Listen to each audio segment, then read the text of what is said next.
Halo, selamat pagi. Kembali lagi bersama Benix. Thank you buat teman-teman yang udah kasih pertanyaan bagus banget nih terkait dengan emiten perbankan yang namanya BBYB.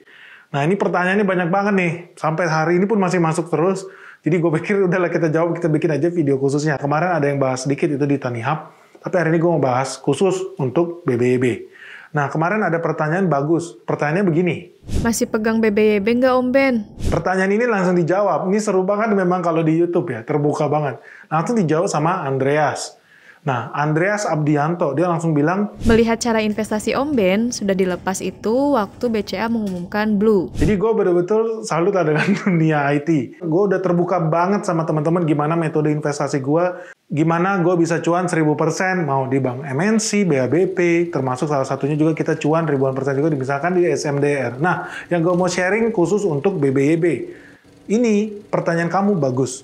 Dan udah dijawab dengan betul juga. Dan gue akan jawab, Benix masih pegang BBYB atau tidak hari ini. Jadi kalau kamu yang follower sejati Benix, lu pasti tahu. Sekarang bulan Februari 2023. Tepat 2 tahun lalu kita kembali ke masa lalu. Bulan Februari 2021. Gue di situ udah tulis postingan, gue hari ini cuan 140% di BBYB. Tapi gue nggak mau jual. Dan alasannya kenapa? Karena gue yakin dia bahkan naik lebih dari 200%. Jadi, waktu itu gue bilang, gue nggak mau jual. Kenapa? Karena gue cuma cuan 140%. Hari gini cuan 140%, itu kan cemen banget, bro. Jadi gue, ketika teman-teman pada bilang, Ben, jual aja itu. Enggak, gue nggak mau jual.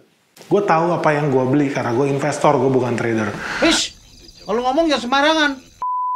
At the end of the day, terbukti.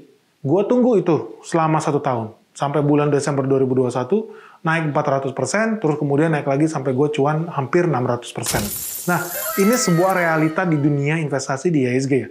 Banyak orang yang langsung ketakutan. Oh, saham gue minus 10%, panik. Oh, saham gue naik 17%, gue harus langsung jual. Ini nggak jelas, teman-teman. Ini bukti bahwa orang-orang investasi di IHSG itu nggak tahu apa yang dia beli. Dia nggak tahu barangnya apa. Nah, BBYB, betul gue pernah pegang emitennya, dan ada bukti sejarah, bukti screenshot yang membuktikan gue memang udah pegang itu, dan gue kemarin-kemarin juga udah bilang sama teman-teman, lu kalau nggak beli saham ini ya rugi. Tapi itu kondisi 2 tahun lalu. Kondisi hari ini beda. Jadi teman-teman kita akan bahas hari ini, karena pertanyaannya masuk ya bagus-bagus banyak semua tentang BBYB. Nah buat yang kamu yang penasaran per hari ini, Benix pegang BBYB atau tidak, jawabannya udah dijawab oleh Andreas. Jadi kamu balik lagi ke tadi. Dan alasannya apa? Gue mau kasih tahu sama kamu. Ilmu investasi gue itu sangat gampang. Namanya Macky Investing. M yang pertama. Yang kedua, E. Yang ketiga, Q. Yang keempat, I. Maksudnya apa, teman-teman? Ini gue mau ajarin berulang kali ya. Gue udah berkali-kali ngomong begini. Faktor utama yang memutuskan gue yakin dan gue harus beli ini saham, gue harus masuk. Kenapa? Karena gue sudah mengerjakan PR gue. Nah, banyak orang bilang ngerjain PR, apa sih emangnya gue anak SD? Bukan itu, bro. PR itu adalah ini, Macky Investing. Pertama apa? Ketika gue mau investasi di sebuah saham di IHSG, gue harus yakin dulu bahwa dia apa? Ada M. M itu apa? Momentum. Jadi yes, momentumnya ada. Itu artinya kemungkinan kita untuk bisa cuan, ya itu sangat tinggi. Lalu yang kedua apa? E. Ini penting. Ini yang namanya edge. Maksudnya apa? Gue punya edge di situ. Ya buat teman-teman yang udah lama di dunia investasi itu udah tahu. Yang namanya Benix punya edge di bidang salah satunya pariwisata, salah satunya perhotelan, ya salah satunya juga perbankan. Itu edge gue. Itu nggak bisa kita hindari. Dan itu adalah sesuatu hal yang udah built-in, inherent ada di dalam diri lu. Gue sama seperti Warren Buffett. Warren Buffett punya edge di bidang apa? Finansial. Dia punya edge apa? Di bidang perbankan. Jadi nggak usah heran kalau Berkshire Hathaway itu banyak punya saham perbankan ya. Jadi normal-normal aja. Nah, begitupun gue punya edge di bidang perbankan. Lo Keng Hong juga mantan karyawan bank, dia punya edge juga di bidang perbankan. Ini kesamaan kita sebagai seorang investor. Kenapa ya? Karena bisnis perbankan itu bisnis yang paling gampang di Indonesia. Literally lu cuman ambil simpanan orang, namanya deposito atau tabungan, terus lu pinjemin ke orang lain. Yang di sini nabung ke lu kasih bunga 3%, giliran lu minjemin orang, lu kasih pinjem bunga 20%. Ada selisihnya gede. Cuan nggak? Ya pasti cuan, bro. Jadi ini bisnis yang nggak perlu pakai otak, bro. Berulang kali gue juga ketemu sama teman-teman investor, teman-teman di bank, maupun di Bank Sentral Belanda, Bank Sentral Thailand, semua pada bilang bisnis perbankan itu paling gampang. Khususnya kalau lu di negara berkembang kayak Indonesia ini. Kenapa enak? Karena kita punya ekonomi itu selalu growing. Growing-nya juga bagus, nggak nanggung-nanggung, ya selalu di atas 45%. Jadi selalu oke lah. Nah, kedua apa? Bunganya tinggi, bro. Negara berkembang itu bunganya tinggi. Nggak kayak lu nabung di bank, di Jepang. Lu kalau nabung di Jepang, itu sempat bunganya minus, bro. Minus 1%. Artinya apa? Lu nabung di bank, uang lu malah berkurang. Pemerintah Jepang pengennya lu spending supaya ekonomi bergerak. Makanya mereka ketakutan kalau orang sering nabung di Jepang. Bunganya dibikin minus. Per hari ini ya udah 0, sampai 1% sekian. Tetap kecil lah, nggak menarik. Nah, di negara berkembang kayak Indonesia, semua orang itu pengen ngutang. Berlomba-lomba ngutang, makanya pinjol itu laris kayak kacang goreng. Artinya apa? Bisnis perbankan di Indonesia sangat-sangat seksi. Nah, ini sebuah edge yang gue miliki. Ini betul-betul teman-teman kalau investasi, lu harus tahu dulu, kenali dulu diri lu siapa. Gue punya edge itu apa. Ada orang yang kerja di bidang perkapalan, masih umur sekitar 23 tahun, dia tanya sama gue punya edge di bidang apa ya? Kerjaan lu apa? Oh ya, gue kerjanya nakoda kapal. Lah, lu punya edge sangat banyak apa? Lu kalau bawa kapal, lu tahu mereka pakai bensinnya apa? Solarnya beli dari mana? Harga minyak sekarang berapa? Itu sebuah keunggulan yang lu tahu. Kargo yang lu bawa apa? Lu bawa tanker atau lu bawa kontainer. Lu udah tahu juga harga kontainer sekarang sewanya berapa, rutenya kemana, asuransinya pakai perusahaan apa. Lu punya edge yang sangat luar biasa yang kita nggak tahu. Ada orang datang sama gue bilang, lu kerja di mana? Oh, gue PNS, Om Ben. Di mana? Oh, gue kerja di kantor imigrasi di Jakarta.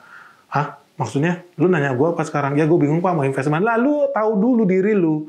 Lu udah kerja di imigrasi, berarti kerjaan lu apa? Cetak paspor. Lu harusnya tahu orang Indonesia dalam beberapa bulan belakang ini sibuk bikin paspor mau jalan-jalan ke luar negeri. Artinya apa? Saham-saham yang berhubungan dengan pariwisata ya bakal naik. Makanya lu jangan heran kalau gue bentar lagi cuan 300%, nanti gue akan posting terkait dengan yang tadi gue bilang. Nah, gue bilang sama temen itu yang kerja di bidang imigrasi, lu itu yang pertama kali tahu, bukan gua. Lu yang tahu orang bule yang datang ke kita mayoritas dari negara apa, orang Indonesia yang keluar negeri mayoritas pakai negara apa. Masing-masing punya keahliannya. Ya, lu udah tahu lah, orang Indonesia kalau jalan-jalan ke luar negeri maunya santai, enak, nikmat, mereka pergi ke travel agent. Mereka nggak mau jalan sendiri, backpacker atau apa, beli tiket hotel, ngurus sendiri, enggak. Mayoritas orang pengen nyantai jadi pakai travel agent. Ada travel agent yang spesialis buat ngurus orang ke Jepang. Namanya apa? Ada HIS, ada JTB, punyanya siapa ya, lu udah tahu lah. Ada yang spesialis buat ke Amerika, ada yang spesialis buat ke Belanda, ada yang spesialis ke Cina, ada yang spesialis buat ke Turki. Nah, lu udah tahu lah, masing-masing ada segmennya. Nah, lu sebagai karyawan imigrasi, ketika lu lihat, oh ternyata paling banyak mayoritas orang pengen pergi jalan-jalan ke Jepang. Ah, lu langsung pikir, pakai travel agent siapa? Kan gampang ya. Jadi, lu tuh yang lebih tahu dibanding kita gitu loh. Jadi, ya aneh kalau dibilang nggak ada. Dan ini semua orang punya, mau ibu rumah tangga punya, mau tukang ojek punya, mau pedagang bahan bangunan, semen, cat, genteng pun juga punya edge ini.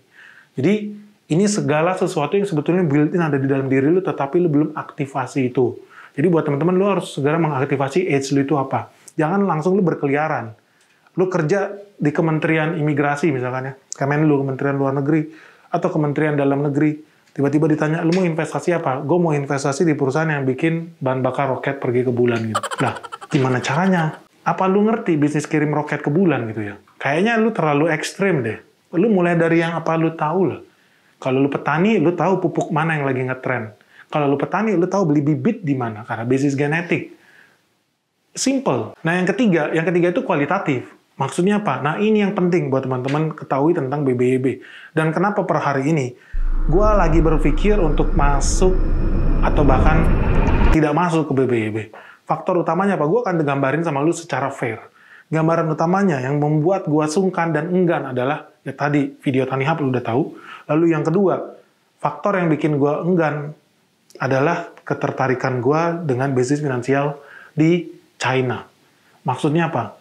Nah, buat teman-teman yang belum tahu, ada namanya genetika saham. Pemegang saham BBYB yang salah satu paling besar adalah Akulaku Silver Indonesia. Kalau kamu dengar itu PT Akulaku, berarti lu tahu PT Akulaku adalah PT Fintech yang ada di Indonesia. Bisnisnya berhubungan dengan peer-to-peer lending. Dia bikin bridging. Nah, yang punya PT Akulaku Silver Indonesia itu adalah perusahaan Ant Financial. Yang punya Ant Financial adalah Jack Ma yang terafiliasi dengan Alibaba. Nah, kalau lu ikutin Benix dari beberapa tahun lalu, lu udah tahu, gue udah suka sharing. Yang namanya Jack Ma itu lagi dimusuhin dengan Xi Jinping, Presiden China. Jadi apapun yang dilakukan oleh Jack Ma akan dimonitor, akan diawasi oleh Xi Jinping. Salah satunya yang menurut gue membahayakan adalah Xi Jinping minta Ant Financial untuk dipecah dari Alibaba. Itu yang pertama.